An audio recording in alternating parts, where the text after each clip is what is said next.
All right, so we're on. Let's go. Chapter on section 2.5. Yeah. What number was it, Madeline? Did you do number 5? I hope so. Oh, we did do it. It was 5 or 6 that I was driving. We did 5 once already. Do you need 5? No, go to 6. Go to 6? Yeah. This Yeah, one? this is it. Oh, it's exactly the same but different. Hold on. So, waterfalls. If you're going to work on your review, do it quietly. No group work today. You're either going to be with us or you're working individually in silence. That way we can get this recording and it's of decent quality. Because you know I ain't got the best tools. So, let's do this real quick now. Can I close this one? I want one gone. Oh, no, cancel. Let's close the other one. I think the other one was mine. Yeah. Bye-bye. Okie dokie, artichoke.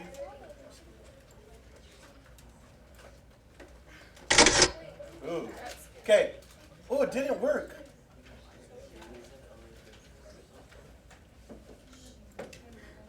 Oh my God, please tell me it's gonna work today. Go back to there. Snapshot. Snapshot. Wait, Mr. Munis, did you tell me how to do the part where you like multiply the x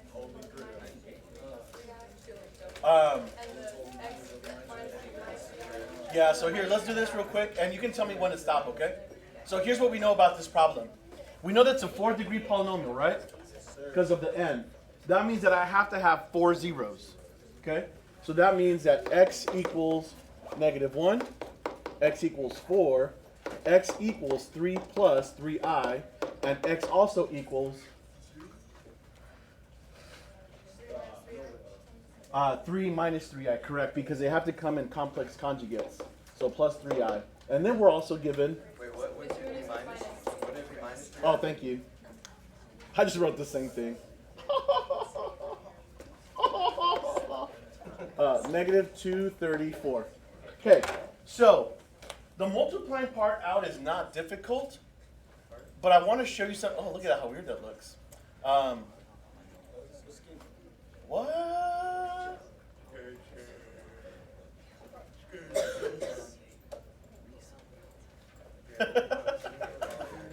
Sorry, I'm easily amused. Let's go, let's group those, and then we'll make this a little bit smaller. That'll work, right? Okay, so before I actually do that, let me show you something real quick, okay?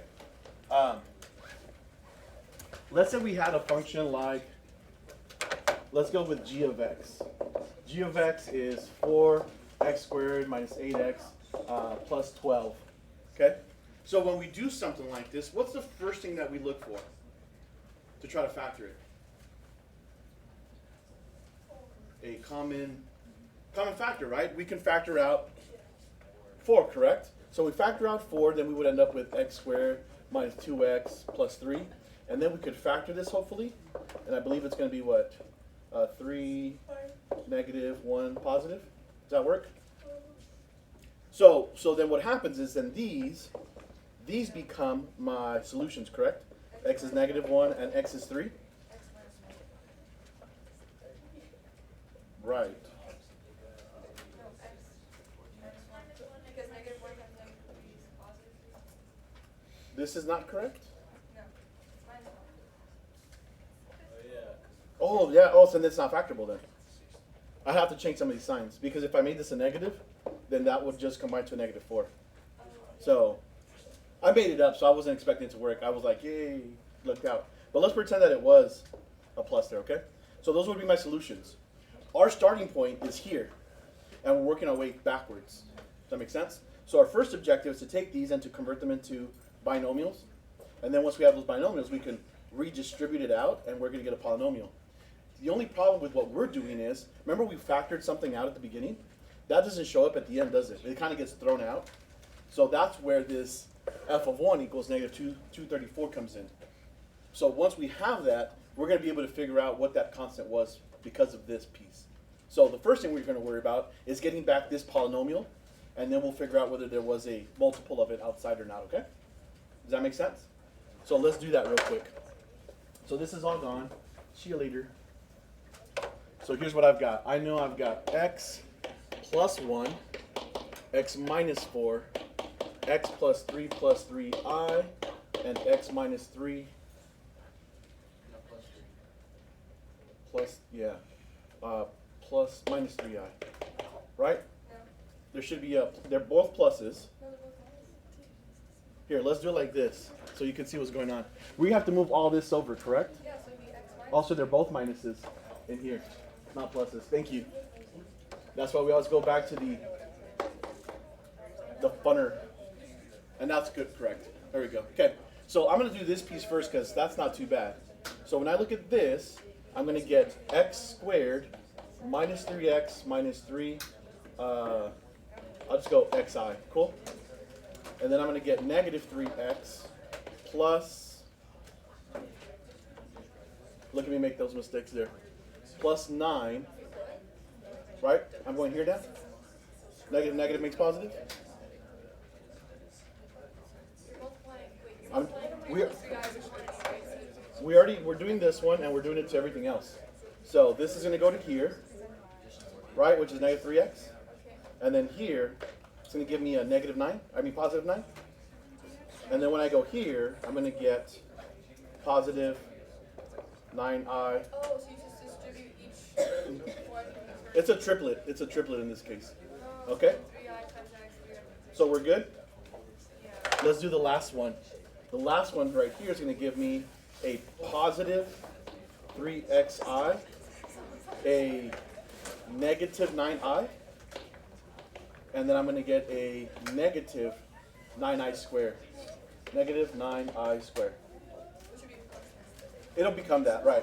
So this is gone, and then I've got x squared. These will give me negative 6x. This will become a plus 9, so I've got what, 18 now? Right, because this 9 and that 9 would give me 18. Yeah? Okay. That was the hard one. Let's do this one now. So that one's going to give me x squared minus 3x minus 4. Double check that. Yeah? Okay, now we got to multiply that out. I'm going to do it old school. X squared minus 3x minus 4. I'm going to multiply. So what's negative 4 times 18? Wait, could you just do the distribute thing that you did before and then just stack them up? You could. You can multiply these out like we did here, but it got really crazy. I should have done this from the beginning. It keeps things cleaner. But with eyes, they don't usually stack up well. No, I'm just multiplying. I'm just doing 4 times 18. I'm lazy. 72. So this is going to give me a positive 72. 4 times 6 is going to give me a positive 24x. And this will give me a negative 4 Wait, 4 x squared, correct? positive 18? Oh, thank you. Yeah, keep checking those because that's where I make my mistakes. So we're good on this one? Okay, let's go to the 3x, negative. So that should give me a negative, what's 3/18? 54. X, this will give me a positive 18x squared. And then I'm going to get a negative 3x cubed, correct? Alright, cool. Let's move on to the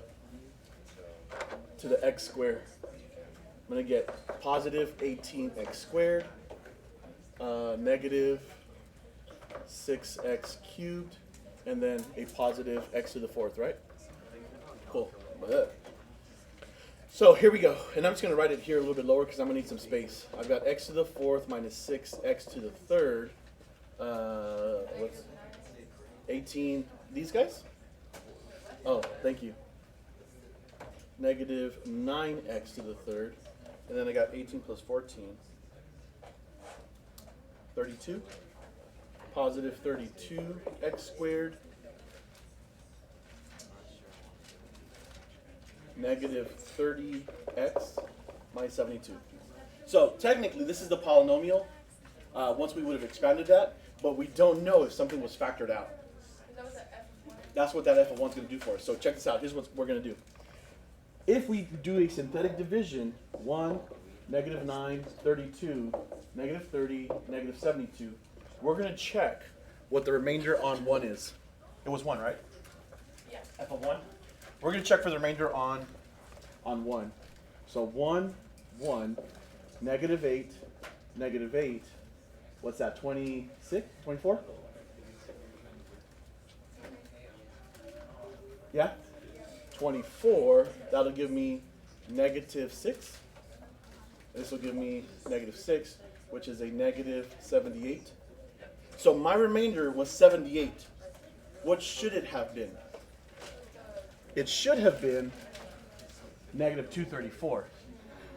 That means that the difference in the product will be what was factored out. So I'm going to take that 234. I should say the difference. The quotient of those two will be what was factored out. So if I take 234 and I divide it by 78, that means that there was a 3 originally there. So now, so technically, this should have been like that. Remember how I said you could factor out a common factor?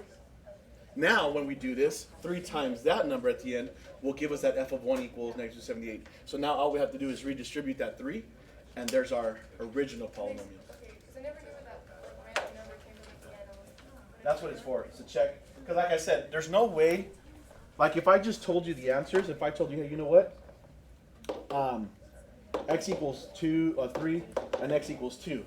Well, I know that, I know that these had to be the binomials, correct?